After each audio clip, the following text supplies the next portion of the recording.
Kashmir two Canning থেকে গ্রেফতার করা হয়েছিল লস্কর জঙ্গি জাভেদ মুন্সিকে। কিন্তু প্রশ্ন এই জায়গায় যে বারবার তারা বাংলাকে কেন টার্গেট করছে। হ্যাঁ, বাংলার ভৌগোলিক অবস্থান, উত্তর 24 পরগনায় এবং সংলগ্ন যে জলভাগগুলো রয়েছে সেখানে সুরক্ষা বলয়টা বেশ খানিকটা আঁটোসাঁটো নয়, এবং সেই কারণে এই জায়গাগুলোকে টার্গেট করা হয়েছে। বাংলাদেশ থেকে জঙ্গিদের যাতায়াত এবং রসদ এবং একই সঙ্গে সবটা হ্যান্ডেল করা, সবটার জন্য এই বাংলাকেই বেছে নেওয়া হয়েছে। তাদেরকে জেরা করে একের পর এক তথ্য যখন উঠে আসছে তখন বেশ খানিকটা ভয় পাচ্ছেন দুদে তদন্তকারীরা।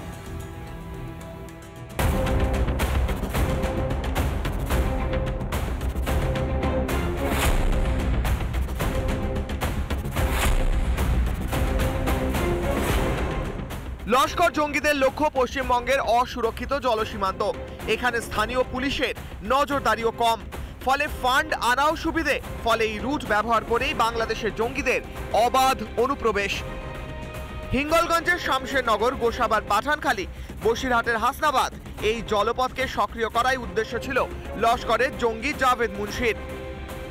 জাভেদ মুন্সিকে জেরা করে চাঞ্চল্যকর তথ্য জম্মু কাশ্মীর পুলিশের হাতে। পশ্চিমবঙ্গের অরক্ষিত জলপথ রুট সক্রিয় করতে বড় পরিকল্পনা ছিল এদের। বাংলাদেশে যাওয়ার পরিকল্পনা করেছিল জাভেদ। নজরদারি কম থাকায় যাতায়াতে সুবিধে, বাংলাদেশে যাতায়াতের সুবিধে জঙ্গিদের। বিনা বাধায় বিপুল টাকা আনা সম্ভব ওপার থেকে। জলসীমান্তকেই সক্রিয়ভাবে ব্যবহারের ছক। এই জলপথে বিএসএফ এর নজরদারি তুলনামূলকভাবে কম। এলাকা দুর্গম, নজরদারি নেই পুলিশেরও। এই অরক্ষিত যে জলসীমান্ত, এই অরক্ষিত জলসীমান্ত দিয়ে বাংলাদেশে জঙ্গি যাতায়াত করা, বাংলাদেশে জঙ্গি আদান প্রদান করা, ওপার বাংলার জঙ্গিদেরকে এপারে নিয়ে আসা, জঙ্গি কাজকর্মে যারা যুক্ত রয়েছে তারা অতি সহজে বাংলাদেশে চলে যেতে পারে, এমনটা এই জন্যেই এই জায়গাগুলো টার্গেট করেছে। সেই জন্য সতর্ক করা হয়েছে রাজ্য পুলিশ প্রশাসনকে, স্পেশালি রাজ্যের এসটিএফকে। 13টা দ্বীপ আছে গোসাবাতে, একটা দ্বীপে বিএসএফ এর একটা ক্যাম্প আছে, বাকি কোথাও কেউ নেই। পোশাক, খাদ্যাভ্যাস এরা ফিশারম্যানদের সঙ্গে মিশে গোসাবার দ্বীপগুলো থেকে হয়ে ক্যানিং, বারুইপুর, কামালগাজী হয়ে ভারতে ঢুকে পড়ছে, অথবা বাসন্তী এক্সপ্রেস হয়ে সায়েন্স সিটি দিয়ে ভারতবর্ষে ছড়িয়ে পড়ছে। কেন্দ্রীয় সরকারের অত্যন্ত সদর্থক ভূমিকা নিয়ে সমস্ত রাজ্যের সাথে আলোচনা সাপেক্ষে আরো সক্রিয় ভূমিকা নেওয়া উচিত। দেশের স্বার্থ সুরক্ষিত রাখার জন্য সমস্ত রাজ্যের সাথে আলোচনা সাপেক্ষে বর্ডারকে আরো বেশি করে সুরক্ষিত করা উচিত। বাংলায় কোনো বড় নাশকতার ছক ছিল জাভেদ মুন্সির। লস্কর জঙ্গির মোবাইলে বেশ কিছু মেসেজ পেয়েছেন গোয়েন্দারা।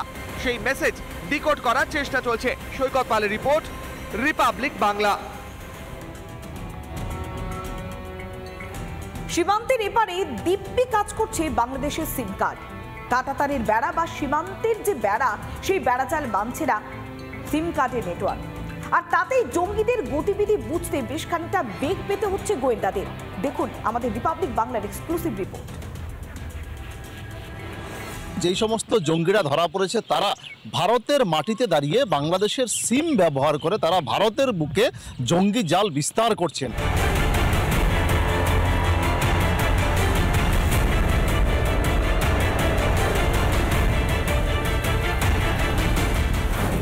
কয়েকদিনের ব্যবধানে একের পর এক জঙ্গি ধরা পড়ছে বঙ্গে।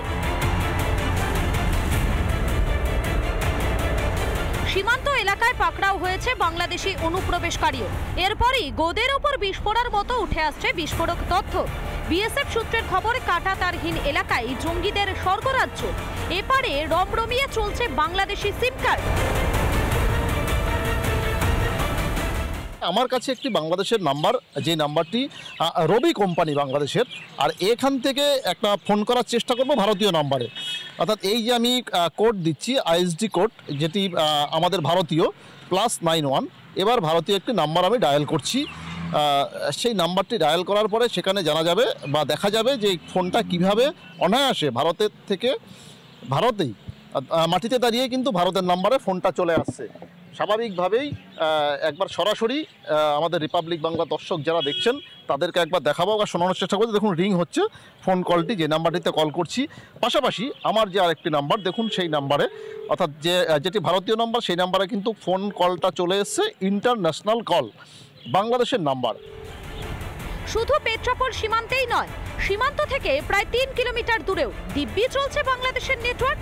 আমি এই মুহূর্তে দাঁড়িয়ে রয়েছি উত্তর 24 পরগনার ছয়ঘড়িয়া পঞ্চায়েতের এলাকায়। আমি এখানে যখনই সিলেক্ট করছি তখন এখানে দেখাচ্ছে বাংলাদেশের রবি, গ্রামীণফোন, বাংলা লিঙ্ক, একাধিক নেটওয়ার্ক রয়েছে, যেখানে আপনি যেটি আপনার পছন্দ হয় সেই নেটওয়ার্ক সিলেক্ট করে আপনার যেই সিমটি এখানে লাগানো থাকবে আপনি অনায়াসে ভারতের মাটিতে দাঁড়িয়ে আপনি বাংলাদেশের নাম্বার আপনি ব্যবহার করতে পারেন।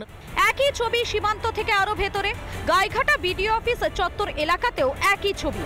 আমি এই মুহূর্তে যেখানে দাঁড়িয়ে রয়েছি উত্তর 24 পরগনার গাইঘাটা বিডিও অফিসের সামনে। আমি যেখানে দাঁড়িয়ে রয়েছি আমার ঠিক এই জায়গা থেকে পেট্রাপোল সীমান্ত বন্দর 14 কিলোমিটার দূরত্ব।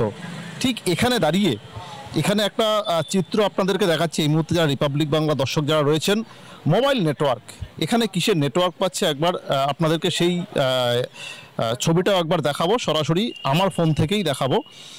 অর্থাৎ জঙ্গি যারা ধরা পড়ছে তারা প্রত্যেকেই বাংলাদেশি এবং বাংলাদেশের সিম কার্ড তারা নেটওয়ার্ক ব্যবহার করছেন। আমি যেখানে দাঁড়িয়ে রয়েছি বাংলাদেশের বাংলা লিঙ্ক, বিজিডি, বি মোবাইল, এছাড়াও একাধিক নেটওয়ার্ক রয়েছেন যেগুলো বাংলাদেশের নেটওয়ার্ক। আর এই বিষয়টি ভাবিয়ে তুলছে বিএসএফ এবং ভারতীয় গোয়েন্দাদের।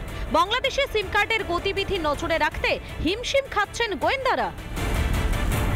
এই জাল কতদূর বিস্তার রয়েছে, কারা কারা এই জালের সঙ্গে যুক্ত রয়েছেন, তাদের কি মোটিভ রয়েছে, এই জালের শেষ শিখরে পৌঁছতে পারে কিনা শেষ পর্যন্ত, সেদিকেও নজর থাকবে আমাদের। উত্তর 24 পরগনা থেকে টিটপ বিশ্বাস, রিপাবলিক বাংলা।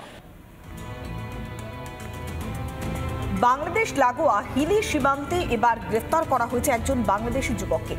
পুলিশের প্রাথমিক অনুমান, নথি জাল করে দীর্ঘদিন ধরে এই বাংলায় বসবাস করছিল এই অনুপ্রবেশকারী। আর এই ইস্যু যখন সামনে এসেছে তখন শুরু হয়ে গিয়েছে শাসক বিরোধী টাল ঠোকাঠুকি।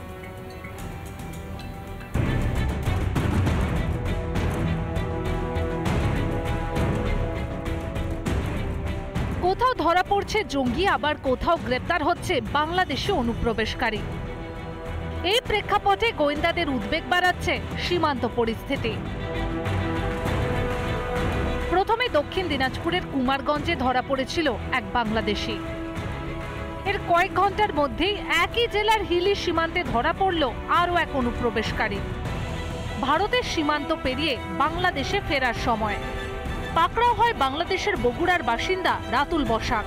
প্রথমে ওই যুবক ভারতে আসে এবং ভারতে বিভিন্ন Aadhaar card, voter card, PAN card, বিভিন্ন যে নথি সেটা তৈরি করে। জাল নথি দিয়ে পাসপোর্ট তৈরি করেছিল অনুপ্রবেশকারী। ধৃতের কাছে রয়েছে দু দেশেরই পাসপোর্ট। ওখানে আইসিপিতে দেখা যায় যে তার যে পাসপোর্টটা আছে সেটা লুক আউট নোটিশ আছে। নানা ধরনের কন্টেন্ট দেখার জন্য লাইক করুন, শেয়ার করুন আমাদের ফেসবুক পেজ, সাবস্ক্রাইব করুন আমাদের ইউটিউব চ্যানেল।